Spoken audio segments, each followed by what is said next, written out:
Student, তোমরা যারা ক্যালকাটা ইউনিভার্সিটির আন্ডারে কলেজের ছাত্রছাত্রী আছো এবং তোমাদের প্রথম সেমিস্টারে রাষ্ট্রবিজ্ঞান সাবজেক্টের পাস কোর্সে সাপ্লি আছে, তোমাদের জন্য আজকের ক্লাসটা খুবই গুরুত্বপূর্ণ।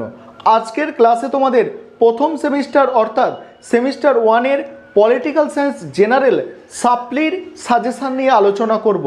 তোমাদের জন্য আজকের ক্লাসটা খুবই গুরুত্বপূর্ণ।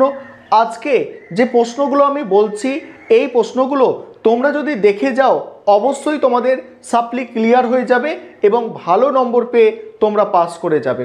তাহলে তোমরা আজকে সেমিস্টার 1 পলিটিক্যাল সায়েন্স জেনারেলের সাপ্লির সাজেশানটা দেখে নাও। তার আগে একটা বিষয় তোমাদের বলার আছে যে তোমাদের জন্য কিন্তু সাপ্লির স্টাডি মেটেরিয়াল তৈরি করা হয়েছে। তোমরা যারা এই সাপ্লির স্টাডি মেটেরিয়াল নিতে চাইছো, অর্থাৎ ছোট প্রশ্ন বড় প্রশ্নের অ্যান্সারের পিডিএফ নিতে চাইছো, সেক্ষেত্রে তোমরা এই নম্বরে যোগাযোগ করে 400 টাকা পে করে তোমরা সাপ্লির স্টাডি মেটেরিয়াল সংগ্রহ করতে পারো তোমাদের যাদের প্রয়োজন আছে। অন্যথায় তোমরা এই প্রশ্নগুলো তৈরি করে যাও, তোমরা ভালো নম্বর পেয়ে পাস করে যাবে, তোমাদের সাপ্লি ক্লিয়ার হয়ে যাবে। এবারে তোমরা সম্পূর্ণ সাজেশানটা দেখে নাও। প্রথমে দেখো তোমাদের 15 নম্বরের জন্য যে প্রশ্নগুলো তৈরি করতে হবে। 15 নম্বরের জন্য মডিউল 1 থেকে মোস্ট ইম্পর্টেন্ট প্রশ্ন 3টে আছে। একটা হচ্ছে রাষ্ট্র সম্পর্কে সামাজিক চুক্তির মতবাদ বিশ্লেষণ করো। দ্বিতীয় হচ্ছে স্বাধীনতা সাম্যের মধ্যে সম্পর্ক ব্যাখ্যা করো। 3 নম্বর রাষ্ট্র সম্পর্কে গান্ধীজির তত্ত্ব আলোচনা করো। তারপরে মডিউল 2 থেকে মোস্ট ইম্পর্টেন্ট প্রশ্ন আছে 15 নম্বরের 5টা। সেগুলো কি? লেনিনের সাম্রাজ্যবাদ তত্ত্ব আলোচনা করো। পরে আছে আধুনিক রাষ্ট্রে রাজনৈতিক দলের কার্যাবলী বিশ্লেষণ করো। 3 নম্বর আছে মার্ক্সের দ্বন্দ্বমূলক বস্তুবাদ তত্ত্বটি আলোচনা করো। 4 নম্বর আছে ভৌগোলিক ও কার্যগত প্রতিনিধিত্বের ওপর একটি টিকা লেখো। 5 নম্বর আছে রাজনৈতিক দলের সংজ্ঞা লেখো। তার সঙ্গেই আছে আধুনিক গণতন্ত্রে রাজনৈতিক দলের ভূমিকা সম্পর্কে একটি টিকা লেখো। এবারে 10 নম্বরের প্রশ্ন। 10 নম্বরের প্রশ্ন মডিউল 1 থেকে মোস্ট ইম্পর্টেন্ট প্রশ্ন যেগুলো দেখো। 1 নম্বর প্রশ্ন রাষ্ট্রবিজ্ঞান চর্চায় আচরণবাদী দৃষ্টিভঙ্গির মূল বৈশিষ্ট্যগুলি আলোচনা করো।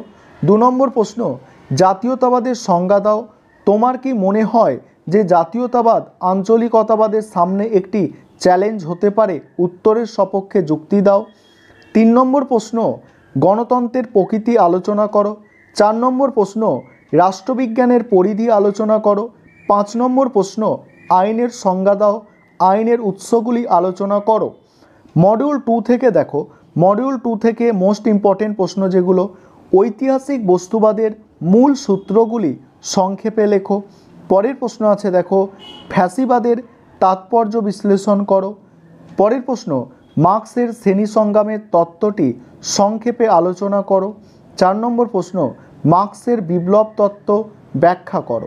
এবার এক্সট্রা যে প্রশ্নগুলো তোমাদের দেখে যেতে হবে 15 নম্বরের জন্য দেখো, 15 নম্বরের জন্য এক্সট্রা প্রশ্ন যেগুলো জাতীয়তাবাদ ও আন্তর্জাতিকতাবাদের মধ্যে সম্পর্ক, ঐতিহাসিক বস্তুবাদের মূল সূত্র, ফ্যাসিবাদের প্রকৃতি বা বৈশিষ্ট্য, রাজনৈতিক দল ও স্বার্থগোষ্ঠীর মধ্যে পার্থক্য, সার্বভৌমিকতা সম্পর্কে একত্ববাদ বা অস্টিনের মতবাদ লেখো। পরের প্রশ্ন আছে আইনের সংজ্ঞা ও উৎসগুলি লেখো।